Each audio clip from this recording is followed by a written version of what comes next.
Hey guys, welcome back to my channel. இன்னைக்கு நம்மளோட சேனல்ல என்ன பார்க்கலாம் அப்படின்னா ஒரு நர்சிங் ஜாபுக்கு நீங்க அப்ளை பண்ண போறீங்க அப்படின்னா ஃபர்ஸ்ட் ரிக்வயர்மெண்ட் என்ன அப்படின்னா ரெஸ்யூம். ஸோ அந்த ரெஸ்யூம் எப்படி ரெடி பண்ணலாம் அப்படிங்கிறத ஈஸியாக குயிக்காக தெரிஞ்சுக்கலாம்.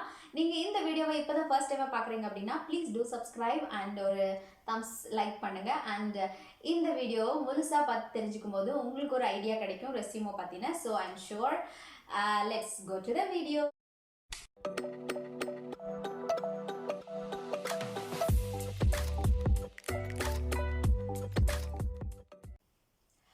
ஓகே, ரெஸ்யூம் அப்படின்னா என்ன அப்படின்னா சிவின்னு சொல்கிறோம்ல. ஸோ நம்ம சிவியை தான் வந்து ரெஸ்யூம். ஸோ அது எல்லாருக்குமே தெரிஞ்ச விஷயம்தான்.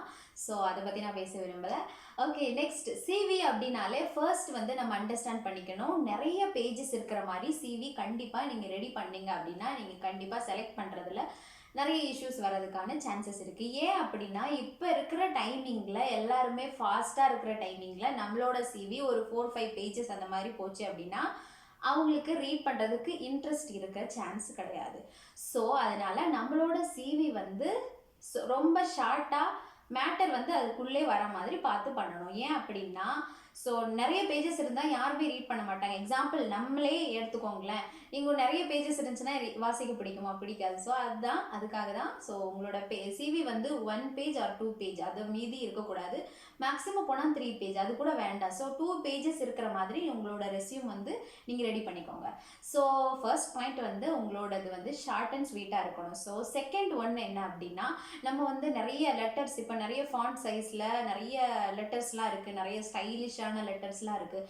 ஸோ அது மாதிரி எதுவுமே யூஸ் பண்ணாதீங்க. எல்லாருக்குமே அண்டர்ஸ்டாண்டபிளாக இருக்கக்கூடிய காமனாக இருக்கக்கூடிய ஃபாண்ட் வந்து நீங்கள் யூஸ் பண்ணீங்க அப்படின்னா ஈஸியாக இருக்கும். ஸோ செகண்ட் பாயிண்ட் இது. அதுக்கப்புறமா என்ன அப்படின்னா நம்மளோட photo. Coming to the photo என்ன அப்படின்னா நம்ம வந்து சின்ன குழந்தையில எடுத்திருப்போம், லைக் காலேஜ் படிக்கும்போது எடுத்திருப்போம், இல்லைனா ஒரு 4-5 வருஷம் முன்னாடி எடுத்திருப்போம். ஸோ அந்த ஃபோட்டோவை வந்து நம்ம வழியாக அதையே யூஸ் பண்ணிட்டு இருப்போம். நிறைய இப்போ சர்டிஃபிகேட் ஏதாவது அப்ளை பண்ணுறோம் அப்படின்னா அதவே நம்ம கொடுத்துட்ருப்போம். ஸோ ப்ளீஸ் அதை மட்டும் பண்ணாதீங்க.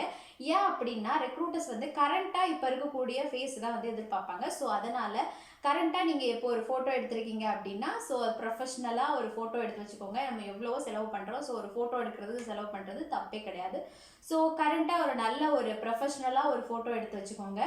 ஸோ ஒயிட் பேக்ரவுண்ட் இருக்கிற மாதிரி எடுத்திங்கன்னா அப்படின்னா ப்ரிஃபரபிள். ஸோ இந்த 3 விஷயம் வந்து ரொம்ப இம்பார்ட்டன்ட். ஸோ நெக்ஸ்ட்டு ரெஸ்யூமில் ஸ்டார்ட் பண்ணுவோம். எப்படி ஸ்டார்ட் பண்ணலாம் அப்படின்னா ஃபர்ஸ்ட் வந்து நம்மளோட ரைட் கார்னர்லையோ அல்லது லெஃப்ட் கார்னர்லையோ நம்மளோட ஃபோட்டோ வர மாதிரி நீங்கள் மேக் பண்ணிக்கோங்க. ஸோ நிறைய வெப்சைட்ஸ்லாம் இருக்குது. ஸோ அந்த வெப்சைட்டை சிவிக்காகவே நமக்கு நிறைய டெம்ப்ளேட்ஸ் எல்லாம் இருக்கிற மாதிரி நிறைய வெப்சைட்ஸ் இருக்குது. ஸோ நீங்கள் அந்த வெப்சைட்டில் போய் பார்த்தீங்கன்னா கூட தெரியும். எல்லா சிவியுமே உங்களுக்கு ஈஸியாக வந்து மேக் பண்ணிக்கிறதுக்கு நல்லாயிருக்கும். ஸோ அதை வந்து நான் ஃப்யூச்சரில் உங்களுக்கு எந்தெந்த வெப்சைட் நல்லாயிருக்கும் அதை வந்து உங்களுக்கு சொல்கிறேன். ஸோ நெக்ஸ்ட் இதை கண்டினியூ பண்ணலாம். ஸோ கார்னரில் வந்து உங்களோட ஃபோட்டோ வர மாதிரி பார்த்துக்கோங்க. இந்த பக்கம் வந்து அல்லது வலது பக்கமும் இடது பக்கமும் உங்களோட விஷயம். ஸோ இந்த பக்கம் வந்து எக்ஸாம்பிள் லெஃப்ட் பக்கம் வந்து உங்களோட பேர் கொடுங்க. உங்களோட பேர் ஃபுல் நேம் கொடுங்க. ஃபுல் நேம்க்கு கீழே வந்து நீங்கள் எந்த ஜாபுக்கு அப்ளை பண்ணுறீங்க அப்படின்னா நீங்கள் வந்து ஒரு ரிஜிஸ்டர்ட் நர்ஸாக இருக்கலாம். ஸோ வேறு இப்போ அனஸ்தீஷியா நர்ஸாக இருக்கலாம், இல்லைனா ஆப்ரேஷனல் நர்ஸாக இருக்கலாம். ஸோ அது வந்து உங்களோட விருப்பம். ஸோ உங்களோட ப்ரிஃபரபிள். ஸோ அதை வந்து நீங்கள் ரிஜிஸ்டர்ட் நர்ஸ் அப்படி போடுங்க. அதுக்கு பக்கத்தில் எப்படி அப்படின்னா உங்களுக்கு இப்போ நீங்கள் கல்ஃப் கண்ட்ரிஸ் அந்த மாதிரி ட்ரை பண்ணுறீங்க அப்படின்னா இப்போ நீங்கள் MOH இல்லைனா MOD சர்டிஃபிகேட் வச்சுருக்கீங்க, ப்ரொமோட்ரிக் எழுதி வச்சுருக்கிறீங்க, இப்போது UAE சர்டிஃபிகேட் வச்சுருக்கீங்க அப்படின்னா அதை ஒரு ஸ்லாஷ் பண்ணி அதை வந்து மென்ஷன் பண்ணிங்க அப்படின்னா இப்போ ரெக்ரூட்டர் வந்து பார்க்கும்போது உங்களுக்கு ஈஸியாக இருக்கும். அவங்களுக்கு வந்து ஈஸியாக ஓகே இந்த ஸ்டாஃப் வந்து இது முடிச்சிருக்கிறாங்க அப்படிங்கும்போது உங்களை டிக் பண்ணுறதுக்கு நிறைய சான்சஸ் இருக்குது. ஸோ அது ரிஜிஸ்டர்ட் நர்ஸ், அதுக்கு கீழே வந்து ஸ்லைஸ் போட்டு உங்களோட சர்டிஃபிகேட் அதை ஆட் பண்ணிக்கோங்க. நெக்ஸ்ட்டு என்ன அப்படின்னா நம்மளோட இமெயில் ஐடி. கரண்ட்டாக நீங்கள் என்ன இமெயில் ஐடி யூஸ் பண்ணிட்டு இருக்கீங்க அப்படின்னா ஒரு ப்ரொஃபஷ்னலாக உங்கள் நேம் இருக்கிற மாதிரி ஒரு இமெயில் ஐடி யூஸ் பண்ணுங்கள்.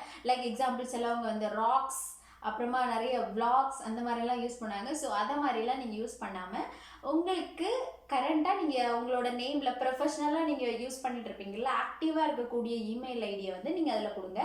பக்கத்தில் வந்து உங்களோட ஃபோன் நம்பர் கொடுங்க. ஸோ ஃபோன் நம்பர் வந்து கொடுக்கும்போது இப்போ நீங்கள் வந்து கல்ஃப் கண்ட்ரி அந்த மாதிரி ட்ரை பண்ணுறீங்க அப்படின்னா நம்மளோட இந்தியா நம்பர் வந்து 908060 அந்த மாதிரி ஸ்டார்ட் பண்ணலாம். பட் ஆனால் அந்த கோடு நம்ம இந்தியாவுக்கு ஒரு கோடு இருக்குல்ல, ஸோ +91, ஸோ இங்கே சவுதியில் அப்படின்னா 966 அந்த மாதிரி கோட் நம்பர்ஸ் இருக்கும். ஸோ அதை ஆட் பண்ணி உங்களுக்கு கொடுக்கும்போது ஸோ ரெக்ரூட்டர்ஸ் வந்து நீங்கள் செலக்ட் ஆனீங்க அப்படின்னா கான்டாக்ட் பண்ணுறதுக்கு ஈஸியாக இருக்கும். ஸோ அதனால் நீங்கள் ஃபோன் நம்பர் கொடுக்கும்போது அந்த நம்பர்ஸையும் ஜாயின் பண்ணி உங்களோட ஃபோன் நம்பர் ஆக்டிவாக இருக்கக்கூடிய ஃபோன் நம்பர் கொடுங்க. ஸோ ஈஸியாக இருக்கும். ஓகே கலஸ் அது வந்து முடிஞ்சிருச்சு. ஸோ நெக்ஸ்ட் என்ன அப்படின்னா நம்மளோட கரியர் ஆப்ஜெக்டிவ். ஸோ நம்மளோட கரியர் ஆப்ஜெக்டிவ் பற்றி ஒரு 3-4 லைன், மேக்ஸிமம் ஒரு 3 லைன்ஸ் வர மாதிரி நம்மளோட கரியர் ஆப்ஜெக்டிவ் பற்றி கொடுங்க. ஸோ நெக்ஸ்ட் என்ன அப்படின்னா நம்மளோட நீங்கள் ஒரு எக்ஸ்பீரியன்ஸ் ஸ்டாஃபாக இருக்கீங்க அப்படின்னா ஒரு 4 வருஷமோ 5 வருஷமோ எக்ஸ்பீரியன்ஸ் பண்ண ஸ்டாஃபாக இருக்கீங்க அப்படின்னா உங்களோட எக்ஸ்பீரியன்ஸை நீங்கள் கண்டிப்பாக நீங்கள் மென்ஷன் பண்ணணும். ஸோ மென்ஷன் எப்படி பண்ணணும் அப்படின்னா நம்ம வந்து இப்போ காலேஜ் முடிச்சுட்டு ஒரு ஹாஸ்பிட்டலில் ஒர்க் பண்ணிட்டு இருப்போம், கரண்ட்டாக ஒரு ஹாஸ்பிட்டலில் ஒர்க் பண்ணிட்டு இருப்போம். ஸோ இதை வந்து எப்படி நம்ம பண்ணணும் அப்படின்னா எப்போவுமே நம்மளோட எக்ஸ்பீரியன்ஸை வந்து பேக்வேர்டில் தான் நம்ம வந்து எக்ஸ்பீரியன்ஸை வந்து நம்ம ரைட் பண்ணணும். எப்படி அப்படின்னா நம்ம கரண்ட்டாக ஒர்க் பண்ணுறதை வந்து ஃபர்ஸ்ட் போடுங்க.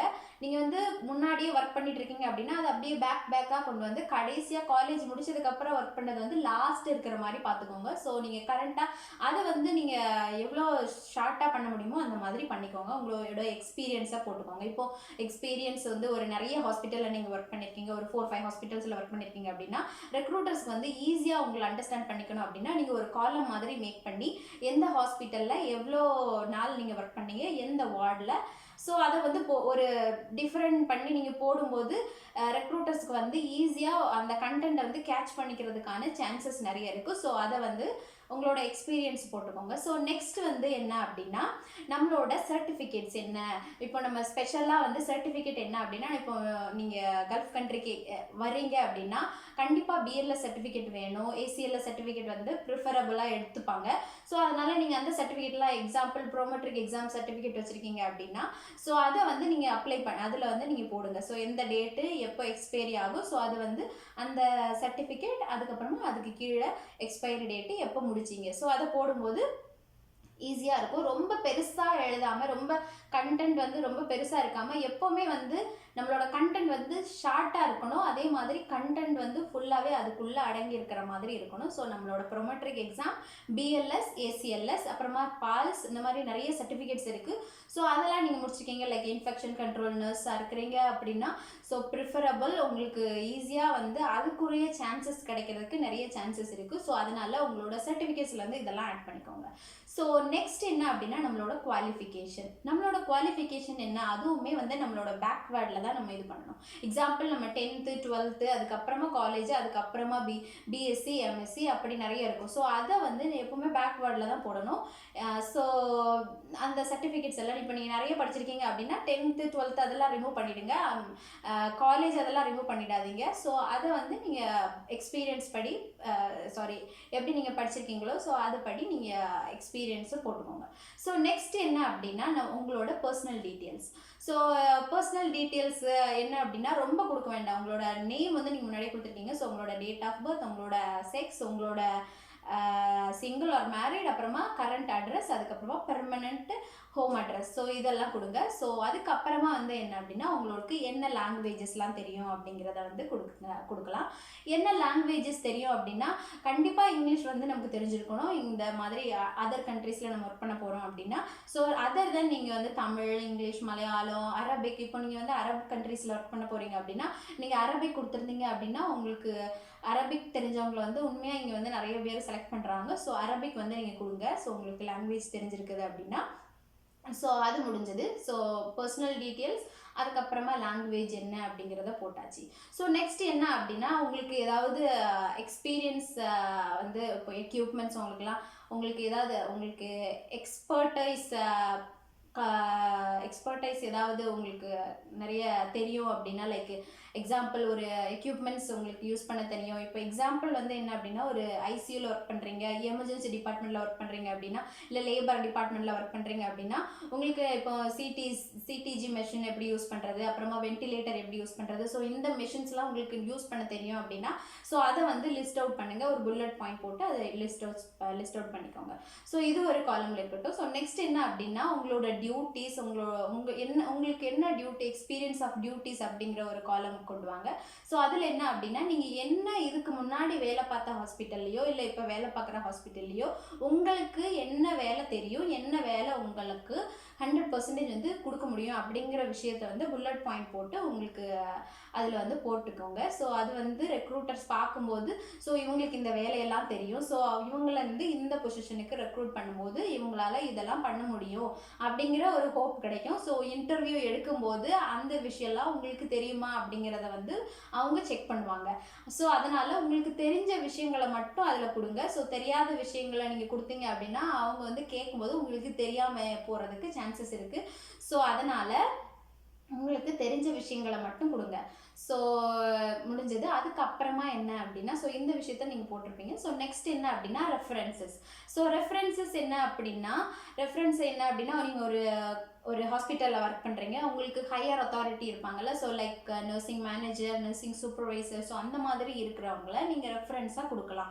ஸோ இந்த கண்டென்ட் எல்லாமே வந்து, ஸோ நீங்கள் வந்து ஒரு இந்த ஏரியாவில் நான் எக்ஸ்பர்டைஸ் அப்படின்னு சொல்லி நீங்கள் கொடுத்துருப்பீங்க. ஸோ நீங்கள் உங்களை வந்து ரெஃபர் பண்ணுறதுக்கு, ஸோ இவங்ககிட்ட கால் பண்ணியோ இல்லைன்னா இமெயில் பண்ணியோ கேட்குறதுக்கு சான்சஸ் இருக்குது. ஸோ அவங்களோட டீட்டெயில் கொஞ்சம் கொடுத்தீங்க அப்படின்னா, ஸோ உங்களை பற்றினா விசாரிக்கிறதுக்கு சான்சஸ் இருக்குது. ஸோ அவங்க வந்து அது மூலமாக உங்களோட ரெஸ்யூம் உண்மைதானா, ஸோ இதில் இவங்க எப்படி அப்படிங்கிறத தெரிஞ்சுப்பாங்க. ஸோ இவ்வளோதான். இது டிக்ளரேஷன்ஸ் எல்லாம் அவங்க கொடுப்பாங்க. ஸோ உங்களுக்கு தேவை அப்படின்னா டிக்ளரேஷன் கொடுத்துட்டு உங்களோட சிக்னேச்சர் வந்து லாஸ்ட் கொடுக்கலாம். ஸோ இவ்வளோதான் ரெஸ்யூம் அப்படின்னா என்ன அப்படின்னா, ஷார்ட்டாக ஸ்வீட்டாக இந்த மாதிரி நீங்கள் மேக் பண்ணும்போது உங்களுக்கு ஜாப் கிடைக்கிறதுக்கு ஈஸியாக இருக்கும்.